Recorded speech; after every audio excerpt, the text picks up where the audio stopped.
আমরা যখন আগে লেখাপড়া করতাম তখন কিন্তু কোনো বন্ধু যদি কলেজ কিংবা প্রাইভেটে না আসতো তাহলে আমরা তাদেরকে কত মিস করতাম, না দেখলে কতটাই খারাপ লাগতো। আর এখন আমরা সময়ের পরিবর্তনে কাজের জন্য সবাই থাকে এক এক জায়গায়, কতদিন দেখা হয় না।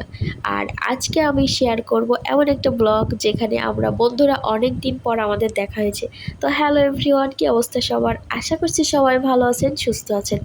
আজ আমরা চলে যাচ্ছি একটা এক্সাম দিতে, আমি আর হৃদয়।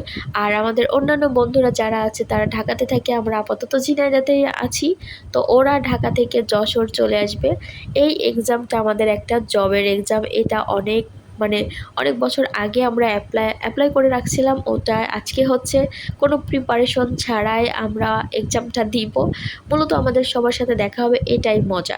তো আমরা সকাল সকাল রেডি হয়ে আমি আর হৃদয় বেরিয়ে পড়লাম। আমরা রিক্সা নিয়ে বেরিয়েছি, আর রিক্সা করে আমরা বাস স্ট্যান্ড যাব। এখান থেকে আমরা বাসে করে যশোর যাব। তো আমার হাতে দেখতে পাচ্ছেন অ্যাডমিট কার্ড আছে। তো আমরা বাসে করে পুরা 2 ঘন্টা কিংবা 1.5 ঘন্টা লাগছে আর কি, আমরা যশোর চলে এসেছি। আমরা বাসে ওঠার ভিডিওটা স্কিপ করেছি। মূলত আমার এক্সাম আর হৃদয়ের এক্সাম হলটা পুরাই দুইটা জায়গায়। তো ফার্স্ট ও আমাকে আমার এক্সাম হলের সামনে দিয়ে তারপরে ওর এক্সাম হলে যাবে। যাই হোক, দুইজন এক্সাম দিয়ে আবার একসঙ্গে হয়েছি। মানে এই তো দেখতে পাচ্ছেন এক্সাম, ওটা তো আর ভিডিও নিতে পারি নাই। আর আজ অনেক গরম পড়েছে। এক্সাম দেওয়া শেষ করে আমরা ডাব খেয়ে নিব, কারণ আমার অনেক পিপাসা পেয়েছে। তো আমি ডাবের পানিটা খাবো। এখানে আমরা 3টা ডাব নিয়েছিলাম, আর প্রত্যেকটাই খুব সুন্দরভাবে শ্বাস হয়েছিল। আর এই শ্বাস আমার অনেক পছন্দের। এটা উঠাই দিচ্ছিল, একটাই অনেক পুরো নারিকেল হয়ে গেছিলো, আর একটাই শ্বাস ছিল। তো যাই হোক, এটা খাইলাম। আর আমরা খাওয়া শেষ করে আমাদের বন্ধুদের সাথে দেখার উদ্দেশ্যে আবার বের হয়ে গেলাম।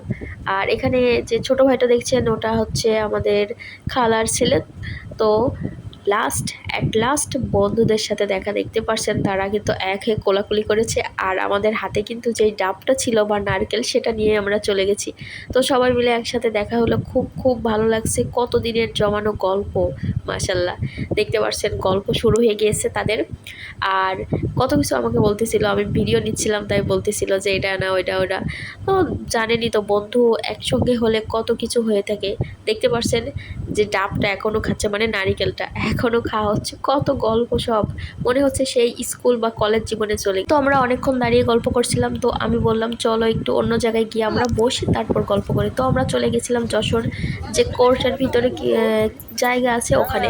তো ওখানে চলে গেলাম, আর সামনে দেখতে পেলাম যে একটা ভর্তা টক, মানে কলার যে ভর্তাটা সব কিছু দিয়ে ওইটা মাখাচ্ছে।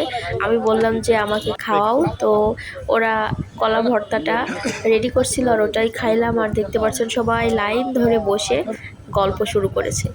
তো গল্প টল্প শেষ করে এবার আমরা বাসার দিকে রওনা হব। আর সামনেই দেখতে পেলাম মাশাল্লাহ এত সুন্দর ফুল, যেহেতু শীতের আমেজ তৈরি হয়েছে তাই ফুলও শুরু হয়ে গেছে।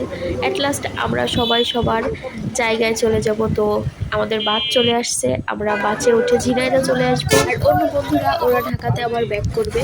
তো আমরা আমাদের বাসে উঠে পড়েছি, ওরাও ওদের বাসের জন্য ওয়েট করতেছে। কি আর করা, সবাই সবার কাজের জন্য সবাই সবার জায়গাতে আবার চলে যাচ্ছে। আবার কবে দেখা হবে জানি না। আজকের ভিডিওটা এই পর্যন্তই। ভালো লাগলে অবশ্যই সবাই লাইক, কমেন্ট এবং শেয়ার করবেন। আল্লাহ হাফেজ।